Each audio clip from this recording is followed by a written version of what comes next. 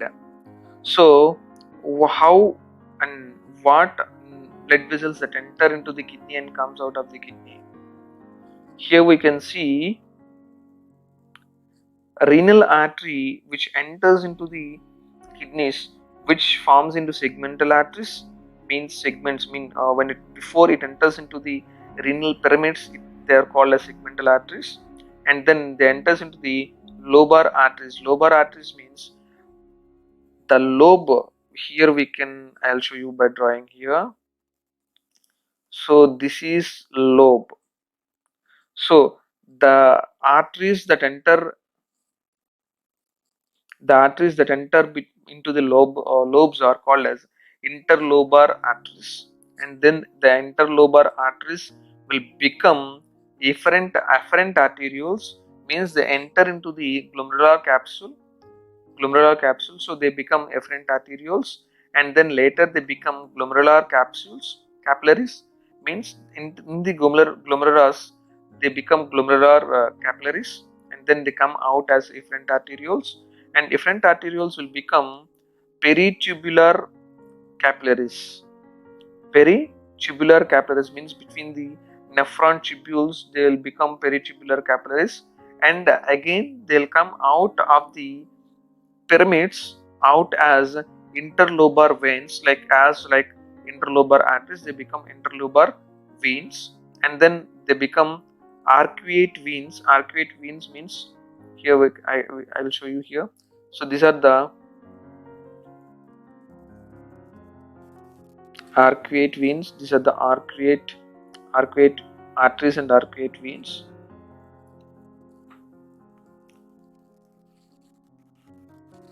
And then interlobar veins, and then comes out as renal vein.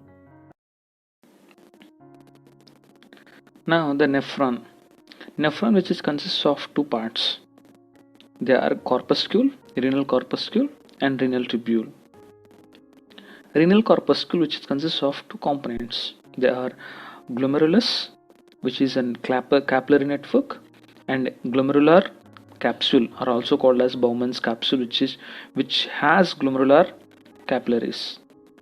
And the next one is renal tubule, which is consists of proximal convoluted tubule, loop of Henle or nephron's loop or Henle's loop, and distal convoluted tubule, and also it has collecting duct.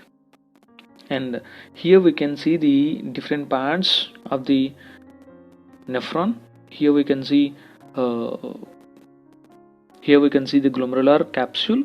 Bowman's capsule are also called as Bowman's capsule, and glomerulus. And the next one is the continuation one is proximal convoluted tubule, where the major amount of solutes are reabsorbed, and glomerular capsule or glomerular Bowman's capsule, where maximum amount of blood is filtered. And in the down we can see descending limb.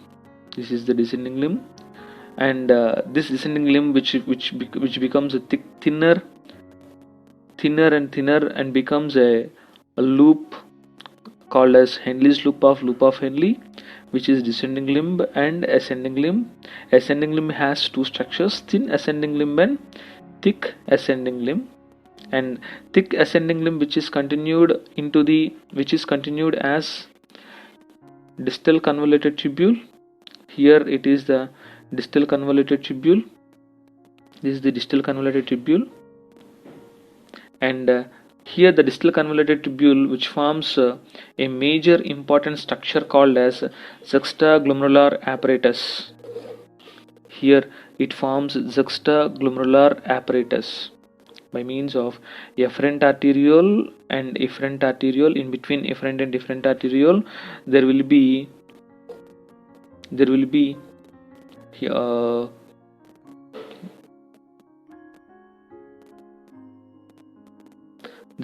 distal convoluted tubule, which forms the juxtaglomerular apparatus, and later it comes out as collecting duct. Later it enters into the papillary duct and renal pelvis.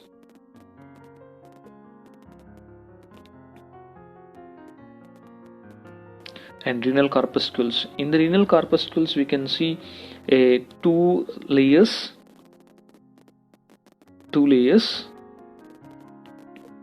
Here, visceral. This is the parietal layer, and inner one is the visceral layer. So this is the parietal layer, and inner one is the visceral layer. In visceral layer, it is simple squamous epithelium which has modified epithelial cells, simple squamous epithelial cells, and they have projection like structures called as podocytes, and these podocytes will hold the capillary ducts and forms the filtration slits. Okay, and these glomerular capsules will help in the filtration of maximum amount of blood through filtration slits formed by means of podocytes. And coming to the renal tubule, which is consists of proximal convoluted tubule, Henle's loop, and distal convoluted tubule. Proximal convoluted tubule, which is formed by means of cuboidal epithelium with microvillus structures, and through this particular proximal convoluted tubule, maximum amount of ions, bicarbonate, glucose, and most of the water is reabsorbed in the proximal convoluted tubule. Whereas in the distal convoluted tubule, we have two types of cells called as principal cells and intercalated cells. Principal cells will act as a receptors or a target cells for ADH, antidiuretic hormone, or vasopressin, and aldosterone. These two hormones will regulate the ionic balance in the filtered urine at distal convoluted tubule. So it reabsorbs more amount of sodium, calcium, and chlorine. And a small number of intercalated cells are there which helps in the maintenance of blood pH. Means when there is a decrease in pH, then automatically it removes the protons from the blood, and when there is an increase in blood pH, it reabsorbs the protons. So by this, intercalated cells will play a major role in maintenance of blood pH. And the Henle's loop, where there will be a maximum reabsorption of ions in the ascending limb, whereas in the descending limb, maximum secretion of urea into the Henle's loop, and maximum amount of water will be reabsorbed into the interstitium. And what are the functions of nephrons? Means the physiology of nephrons. Physiology of nephrons will have three major parts. They are glomerular filtration is the first step, tubular reabsorption, and tubular secretion. First we will see glomerular filtration. Glomerular filtration means the blood which enters into the glomerular capsule is maximum filtered. We call it as glomerular filtrate, which enters into the capsule, Bowman's capsule. On an average, it filters more amount of, maximum amount of 150 liters in females, and whereas 180 liters in males. And 99% of the glomerular filtrate will be returned into the blood by means of tubular reabsorption, and remaining 1 to 2 liters, and the 1% will be eliminated out or excreted out as urine. Here the glomerular capsule, which forms a filtration membrane. Here we can see filtration membrane. This is the fenestration. This is the endothelial cells are the filtration membrane, which has fenestrations. Fenestrations means holes, we call them as fenestrations. And then basal lamina of the glomerular capsule, visceral layer of the glomerular capsule, and these are the podocytes, specialized or modified epithelial cells called as podocytes, which have finger-like projections, and these are also finger-like projections. And the slits are the spaces between each finger-like projection called as filtration slits, through which maximum amount of blood is filtered.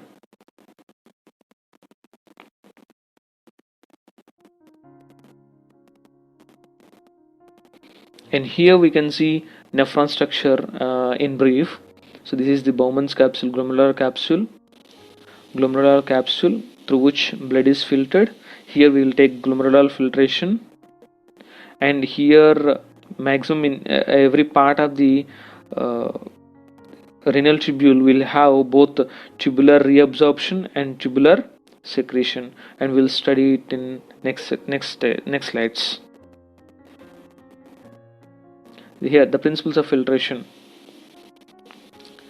Glomerular capillaries, which will give more larger surface area for the filtration, which has thin and smallest pores called as fenestrations, through which maximum amount of blood is filtered. And it has a glomerular capillaries will have maximum of blood pressure, and will calculate this particular pressure as GFR, glomerular filtration rate, and glomerular filtration pressure. So the blood is filtered by means of pressure, we call it as net filtration pressure. How it is calculated? Net filtration pressure is it is calculated by means of glomerular hydrostatic blood pressure. Means glomerular hydrostatic blood pressure means in the capillaries we don't have blood pressure like 120 by 80. There will be in the capillaries there will be hydrostatic blood pressure, means which is the pressure offered by the water content present in the capillary blood, that we call it as glomerular blood hydrostatic pressure.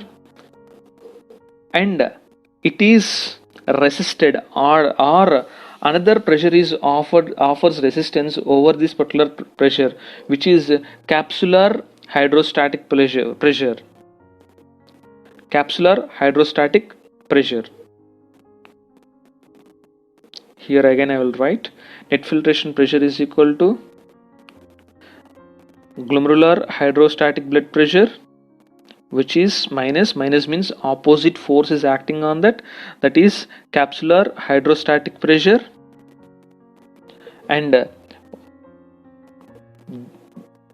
along with this particular hydrostatic pressure, capsular hydrostatic pressure, there is another opposing force for glomerular hydrostatic blood pressure, that is colloidal osmotic blood pressure, blood colloidal osmotic blood pressure. So this colloidal osmotic blood pressure is nothing but the water retained by the plasma proteins, which will not allow the contents to move out of the filtration membrane. So that is colloidal osmotic blood pressure. So these are the parts that are present that offers net filtration pressure, which is around 10 mm of Hg. This is the net filtration pressure by which the blood is filtered and urine is collected into the proximal convoluted tubule. And here tubular reabsorption. When the filtered blood enters into the proximal convoluted tubule, here the proximal convoluted tubule, maximum amount of water, bicarbonate ions, glucose, sodium, potassium and calcium and chlorine along with phosphates are reabsorbed. Since the blood plasma after the filtration, which becomes more viscous, less pH and less number of ions are also present in that, which doesn't have even glucose in that. So when it enters into the proximal convoluted tubule, maximum contents of the filtered urine is reabsorbed, such as glucose, ions like sodium, potassium, calcium, chlorine, bicarbonates and phosphates.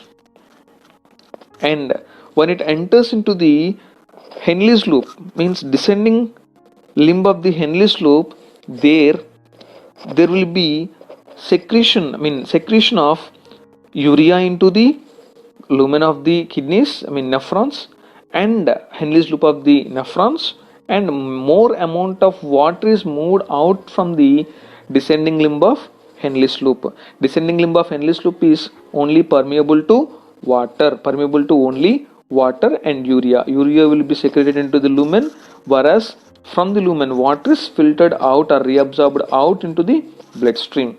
And ascending limb of the Henle's loop are thick ascending limb which allows only the movement of ions, which is impermeable to water again, and it permits only ions. What are those ions? Ions are sodium, potassium, and calcium. Sodium, potassium, and calcium will be reabsorbed from the thick ascending limb of Henle's loop, and from the distal convoluted tubule there will be reabsorption of sodium and chlorine and into the minor quantities of calcium. And in the collecting duct there will be reabsorption of more amount of water and potassium is secreted. So what are the things that are secreted into the tubules are protons, potassium, ammonium ions, creatinine, and some sort of drugs, etc. So what happens, or what are the important things for secretions? Due to secretion, what happens to our body means it helps in the maintenance of our blood pH, and which are remained in the blood, that is even after the filtration, which are remained in the blood will be secreted into the lumen and helps in the elimination from the body. Now ureters are specialized structures which transports the filtered urine which is collected in the renal pelvis by the intrinsic movements of the renal pelvis and the calyces. The filtered urine or the formed urine which will enter into the ureters, and these ureters will take that particular filtered urine into the urinary bladder. Before entering into urinary bladder, each ureter will have a physiological valve which will prevent the movement of urine from urinary bladder to kidneys.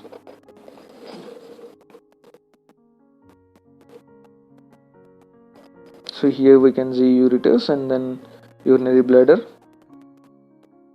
So urinary bladder is just a hollow distensible muscular structure which is present anterior to the rectum, whereas in females it is anterior to the vagina. Means between urinary bladder, urethra, and rectum, in between there will be vagina and uterus. Urinary bladder which can store up to 0.8 liters and very little amount in females, because the size of the urinary bladder is smaller in females. And the urinary bladder which will have a small triangular area called as trigone, which consists of two ureteral openings, and this internal orifice, the internal structure of this particular urinary bladder, which consists of three layers or three coats, which are mucosa, a mucosa membrane composed of transitional epithelium which helps in the distension of the urinary bladder, and an underlying lamina propria which has a areolar connective tissue. Here we can see the histology of the urinary bladder. So in the starting part, here in the internal structure inside of the urinary bladder there is a mucosa which consists of transitional epithelium which helps in the elongation or distension of the urinary bladder, and in the lamina propria which consists of areolar connective tissue, and the inner muscular layer which is longitudinal, and middle one is circular layers, and the outermost one is again longitudinal. The outermost layer is called as serosa.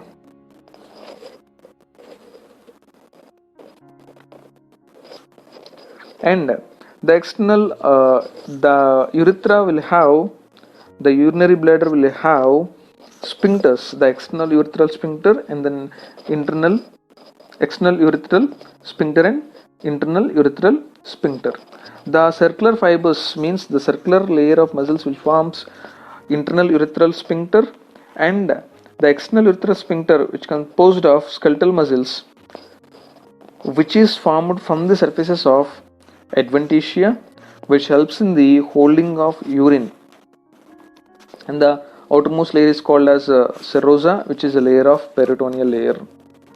And micturition means passing of urine from urinary bladder is called as micturition. When there is a increased volume in the urinary bladder, it sends an impulse back to the spinal cord which we called as micturational reflex, and because of this reflex again there will be impulse came back to the detrusor muscles of the urinary bladder which helps in the contraction of detrusor muscles and opening of internal urethral sphincter muscles which is of circular muscles, which leads to the release of urine from urinary bladder into the urethra. So this is entirely called as micturition. And the next one is urethra. Urethra, in males it is common urogenital tube, and in females it is separately a short urethral tube. In females it is very short, and in males it is long, and it composes of epithelium and lamina propria which is consists of areolar connective tissue, and it also has muscularis, and the entire urethra is divided into, in males it is entirely divided into three parts called as prostatic urethra which is present at the prostate gland, membranous urethra, and then sponge urethra which is present in the penis. So by this we have completed the renal system.